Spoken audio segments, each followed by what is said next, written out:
নমস্কার, আশা করছি সবাই ভালো আছেন। আজ রবিবার, দিনটি ছিল প্রদীপদার জন্মদিন উপলক্ষে খাওয়া দাওয়া, তাই আমরা সব বন্ধুরা মিলে একটি কেক নিয়ে নিলাম। এবার চলুন যাওয়া যাক গন্তব্যস্থল বাঙালিয়ানাতে। তাহিরপুর যাওয়ার রাস্তাতেই কিন্তু এটি পড়ে। সবার সাথে ফার্স্ট টাইম এলাম এটা বললে কিন্তু ভুল হবে, এর আগেও আমি এক আধবার এসেছি।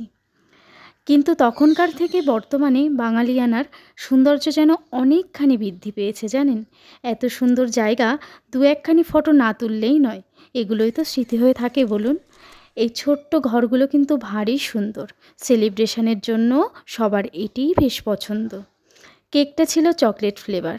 আপনাদের কার কার চকলেট ফ্লেভারের কেক পছন্দ অবশ্যই তা কমেন্টে এসে জানাবেন। দাদার স্নেহা মিলে বেশ আনন্দ করে কেকটা কাটলো। ওদের জুটিটা কিন্তু আমার বেশ ভালো লাগে, ভারী মিষ্টি ওরা। তারপর ফিশ ফিঙ্গার দিয়ে শুরু, বিরিয়ানি আর হান্ডি চিকেন দিয়ে শেষ হলো আজকের পার্টি। এভাবেই হই হই করতে করতে আজকের দিনটা আমাদের কেটে গেল। আজকের ভিডিওটা এই পর্যন্তই, দেখা হচ্ছে পরবর্তী ভিডিওতে। সবাই ভালো থাকবেন, সুস্থ থাকবেন।